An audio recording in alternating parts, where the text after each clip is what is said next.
Hello guys, in this video I am going to show you how to purchase tickets in the ATM Milano application.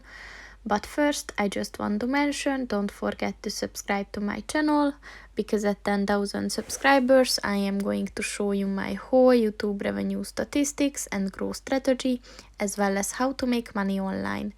Let's jump into it. First of all, open the application on your phone. And then click on the ticket button,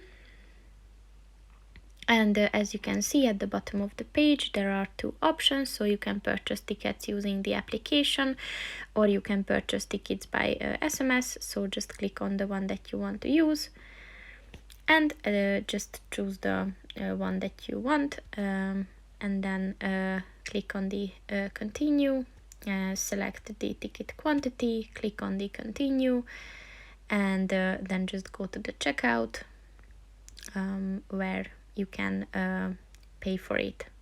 So that's pretty much it for this video, guys. See you in the next one. Goodbye.